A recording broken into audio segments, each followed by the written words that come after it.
અમદાવાદ એક વિકસિત અને સ્માર્ટ સિટીની છાપ ધરાવે છે, પરંતુ ડેવલપમેન્ટની કેટલીક આડઅસર રૂપે ઘણીવાર ન્યુસન્સ પણ જોવા મળતું હોય છે।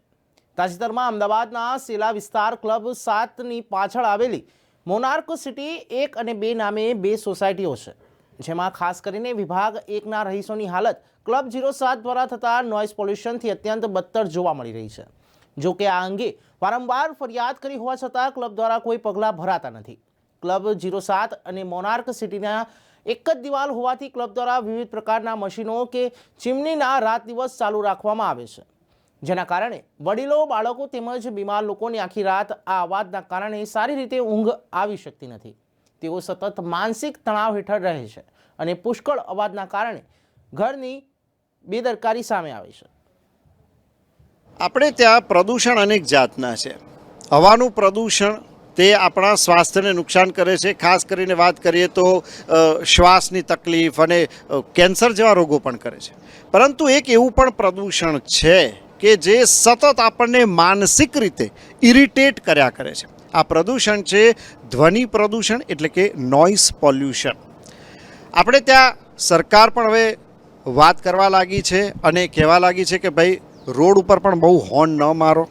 આ ઉપરાંત જો વાત કરવામાં આવે તો ક્યાંય પણ કોઈ પણ પ્રકારનું કારણ વગરનું ધ્વનિ પ્રદૂષણ કે નોઇઝ પોલ્યુશન થવું જોઈએ નહીં, કારણ કે ડૉક્ટર્સ પણ માને છે કે ધ્વનિ પ્રદૂષણ કે નોઇઝ પોલ્યુશનને લીધે અનેક પ્રકારના રોગો થતા હોય છે। આજે આપણે વાત કરીશું આવા ધ્વનિ પ્રદૂષણ વિશે। ન્યૂઝ ફોર ઇન્ડિયાની ટીમ આવી ગઈ છે મોનાર્ક સિટી 1 કે જે શેલા ગામ પાસે આવેલું છે, અને ખાસ કરીને વાત કરું તો ક્લબ 07ની પાછળ આવેલું છે। હવે પ્રશ્ન શું છે તો કે ભાઈ અહીં સતત અવાજ આવતો રહે છે, અને આ ઉપરાંત પણ બીજા કેટલાક પ્રશ્નો છે, તેની આજે આપણે મોનાર્ક સિટીના જે રહીશો છે તેની સાથે ચર્ચા કરવાની છે। અહીં અમારી સાથે કેટલાક રહીશો જોડાયા છે। સર, શું નામ છે આપનું? રોનક રાવલ।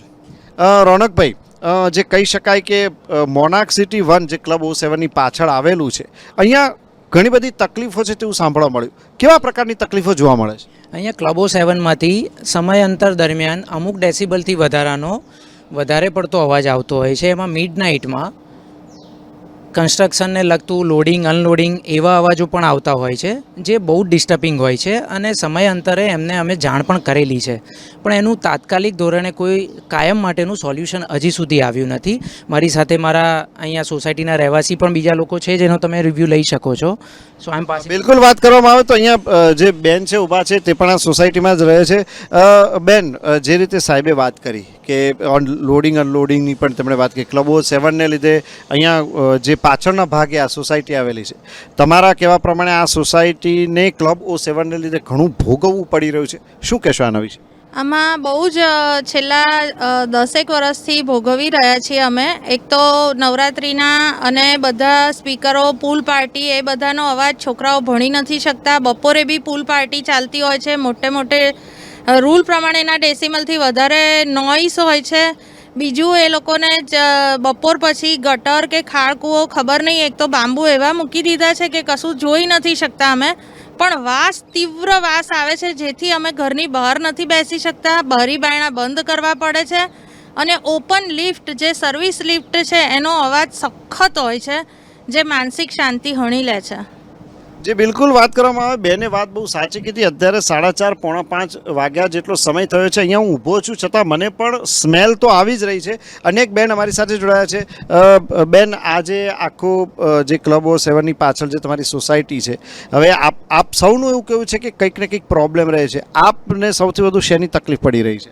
ओके, मैं बबीता बहन यहाँ से बोल रही हूँ, मोनार्क 1 से, कि यहाँ घर के आसपास रात को बच्चे सोने तक का हमारा डिस्टर्ब हो जाता है, पढ़ाई करने के लिए डिस्टर्ब हो जाता है, जबकि क्लास 10-12 की सारे बच्चे को बहुत डिस्टर्ब होती है।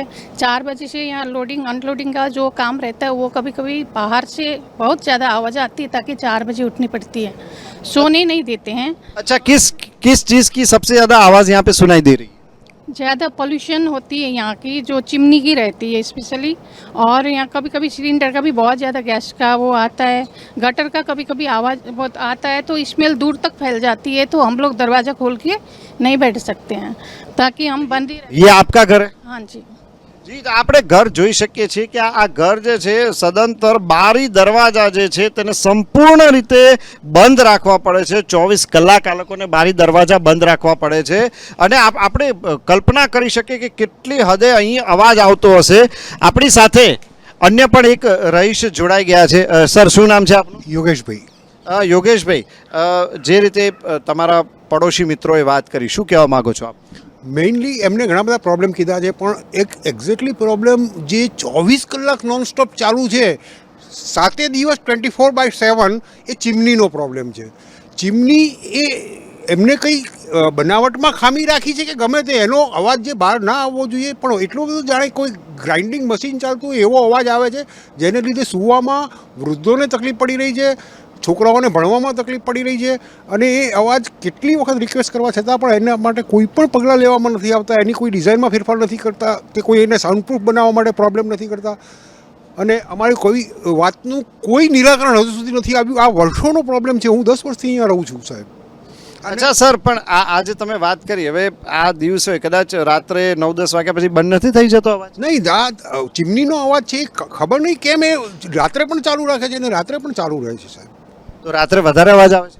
હા, રાત્રે એ અવાજનું પ્રમાણ તો પેલું એ જ હોય, પણ રાત્રે સ્પષ્ટ સાંભળી શકાય અને ઊંઘ ના આવે. બિલકુલ. તો વાત કરવામાં આવે તો અહીંયા જે છે, જે ક્લબ 7 જે મારી પાછળ આખું બિલ્ડિંગ દેખાઈ રહ્યું છે, કેમેરામેનને કહીશ કે આ દ્રશ્યો બતાવે. આ સોસાયટીના મકાનો છે ને, બિલકુલ અડીને આ એક જ કમ્પાઉન્ડ વોલ આપણને દેખાઈ રહી છે. આખું જે કહી શકાય કે અહીંયા ક્લબ 7નું જે ઊંચું બિલ્ડિંગ દેખાઈ રહ્યું છે, તો કહી શકાય કે ત્યાં જે એક ચીમની છે. હવે આપણે જો વાત કરવામાં આવે તો કોઈ પણ રેસ્ટોરન્ટમાં જઈએ ને તેવો અવાજ અત્યારે મને અહીંયા આવી રહ્યો છે. આ રેસ્ટોરન્ટના રસોડાની બહાર તમે ઊભા રહો તો તમને કેવો અવાજ આવે?